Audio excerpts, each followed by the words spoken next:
Hello everybody, welcome to Sparkress Inspiration. How is everybody? I thought I'd do like a Gregory Scott 3-card draw and we'd see what that energy was, and I certainly liked this a lot. I definitely feel like this Ace of Cups is beginning because you are mentally and spiritually rewarding yourself by loving yourself and caring for yourself. Please know that you are wanted, you are worthy. Love your amazing body that does so much for you, your mind that can go out and study and learn. Let go of the past. The biggest thing also is to release negativity. Oh, I'm literally going to choke her if she jumps on this. Remember yesterday, like every single day, no lie, as soon as I start, it's like she has to get in there. And I don't mind if she's around it, but it's when she lays on the actual cards. So guys, we have to remember that because I'll just share a little story with you. Every once in a while, something falls through the cracks. I mean, I get lots of different things and I'll put something in email, and it's very few and far between, but something will get delayed or something's out of our hands and you get somebody that comes in from the outside and they're just,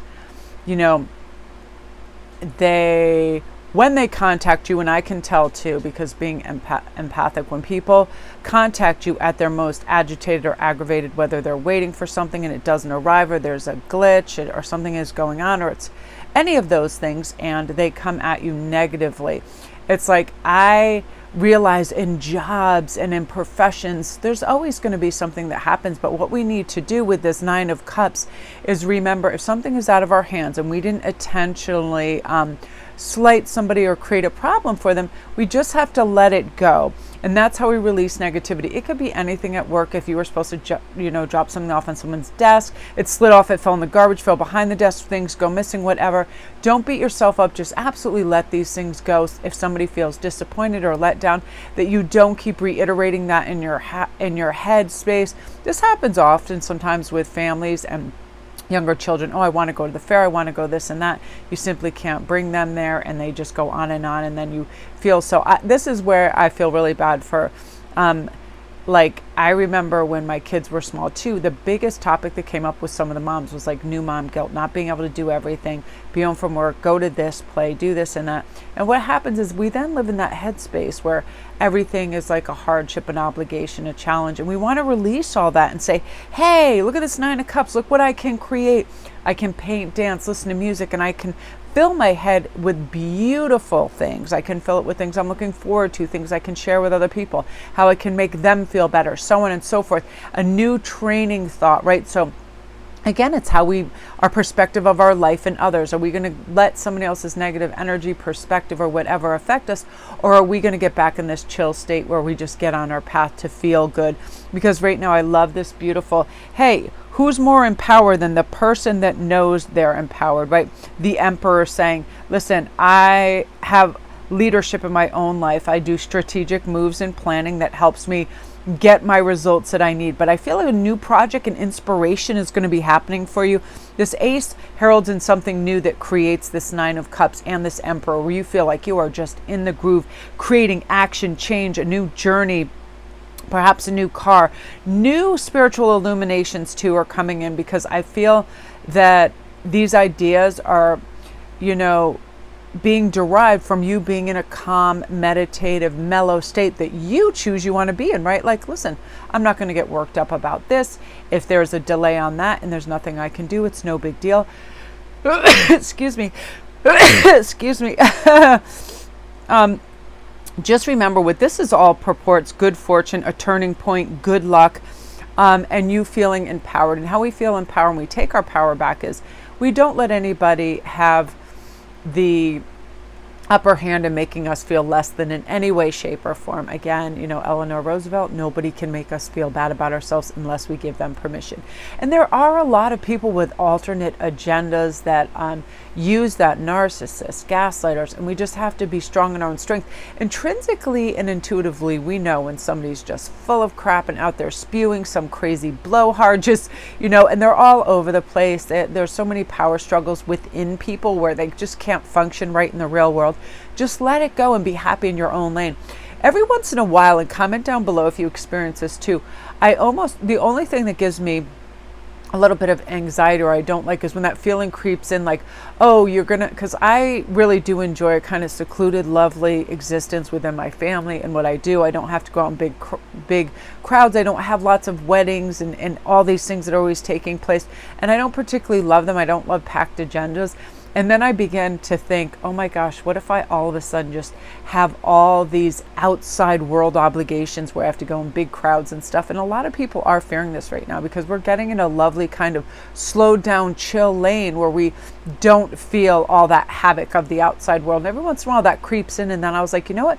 You can say no to anything that you want. You don't have to accept invitations that you don't feel are necessary or help you or whatever, if not immediate family or whatever. And then I kind of slow down. You ever jump in that? It's like you start investing your time in the what haves where you feel like things would be too much. And then you just kind of, that's what the Emperor card says, take back that power. You can go to any function, any event you want. You do not have to do anything. And this also takes out the sense of urgency. You don't have to do anything right away, especially for others. You don't have to answer that email within a second. You don't have to post whatever that is. You know, no more racing. This is no more conforming. This is being in the flow state. Look how happy the Nine of Cups is. It's like I created this beautiful energy around me and now I can drink from the source. When I want music, I can drink from that cup. When I want laughter, I can drink from that cup. When I want friendships, I can drink from that cup. So on and so forth. Feeling like it's all available and it's all, you know, in its due place, that you can experience what you want, how you want it, when you want it. And that's a big thing, because when people feel like choice moves away from them and it's an obligation or a must have, that's the thief of joy, right?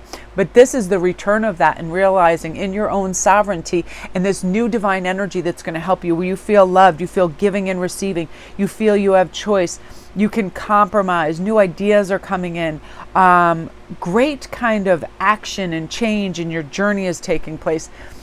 You're going to derive a sense of grounding and peace from that. And, you know, that's huge, because sometimes when we wake up, we're like, oh, I've got to do this, I've got to do that, and feed this animal and go here. And it's like we get in this speedy rhetoric and just start moving without thinking, right? And this is about being conscious of our actions, having those new implants that say everything's all right, I've got this, I can trust my intuition, I'm in no hurry, I feel really good about this. You know, I love I was looking up some of the Norse gods and goddesses, and I just love them because they're really interesting. And Nana is the goddess of joy, peace, and the moon. And I love that idea because joy is different for all of us. For me, it's lots of free space to work when I want, work when I'm motivated, be creative when I want. And I really was gifted this and extremely lucky to be self-employed, because I remember what it was like oftentimes having to be at the cafe at 6:30 and go on these really early deliveries with all this food, and everything was set just so you're lifting and hauling, and there's all these special doors you have to go in conference rooms. And one of the absolute worst, and this is really the reason that I left my job, because it was like, I don't need to endure this ever for any reason, and I won't. And I was delivering in Greenwich, and it was very early, and there's a million doors, and this is like it was like a 6-story parking place. I really didn't have directions where to go, so I pulled into the front of the building. No, I didn't even know if anybody was there yet. There was one person that was there because she was in charge of the breakfast they were having, 2 men at the front desk, and one of them was, and I guess he was extremely problematic to a lot of people, and extremely rude. He's like, don't you know anything? The deliveries go A, B, and C. And I said, I'm sorry, but every single door is locked except for this one. And this, can you just call, you know, so-and-so company? And he's like, where's the paper? Where's the paper? And he was like literally barking in my face. I remember it was 6:30. I handed him the paper, and I'm not kidding you, he actually like threw it back at me and winged it at me. And he goes, this doesn't tell me anything. And I realized I handed him the front page instead of the second page. So I said, oh, sorry, it's right here. But all of a sudden I started to get rattled, and his energy was the most negative energy, and it was really hostile. This is someone obviously that had some mental health issues amongst other things. And then he sees it, and then while we were waiting, he called up, because at that point it was like, that's his job. And when Amy came down from the office to pick up the stuff. The whole time what she was coming down in the elevator, he was literally just insulting me, deliveries, and all of this stuff, and saying people are such ignoramuses, they have no idea what anything, and going on and on. So after a minute of this, I felt like I was going to cry. So what I did was I turned my back on him. There was paintings on the wall, and I just acted like I was looking at the paintings because I could feel myself about to cry. And this guy had the audacity. He calls up my company, who she's so great, and like she gets it. He's like, I can't believe this woman had the gall to turn her back on me when I was just giving her some information. And it was such a deflated sense of what was really going on and everything. So when I explained this and everything, it was like, I just remember that day, I was like, the wheels were churning. And then all of a sudden, I remember I had this moment when I walked in the back door, and I said to myself too, if my boss doesn't even like ask this guy for an apology or completely support me in this, I'm going to be really upset, because I never want to, subjugate myself to this kind of ridiculousness. I just will not have, I won't experience this again. And she was actually not all that supportive, because she's like, oh, this is, they're, we have all these entrances, we go and this happens. And I was like, you know what? And somebody else was in the office too, and they were saying, oh, Fanny, you don't understand, this security guard is so problematic, this and that.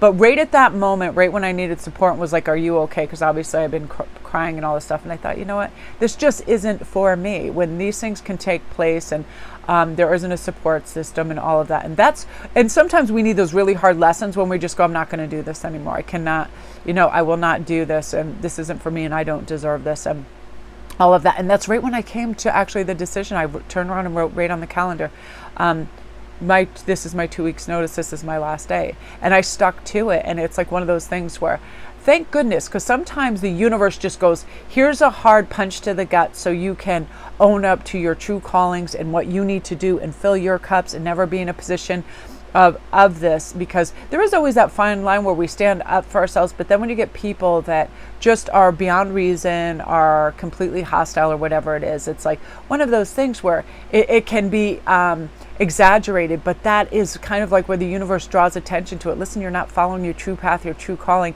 And luckily, once I did that, I felt like, there we go, there is my goddess of joy and what I can do and how I can enhance my life and others. And I love to study and learn things and convey that message. And a lot of you guys, I know you're out there and you've experienced this on the job, harassment, people not caring, people just like fobbing the work off it to you, passing the buck. And it's, it's one of those things that we do have to just let it go and stay in our lane for a time until we choose, okay, what's an alternative path that I can take? Because we're not meant to have undue and prolonged suffering in any environment, health, work, or anything.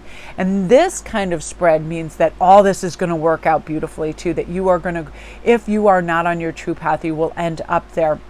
And the cues and clues will be there from the universe, and all these little whispers and terms to help you will arrive. So I'm loving that for you guys. So I am going to go upload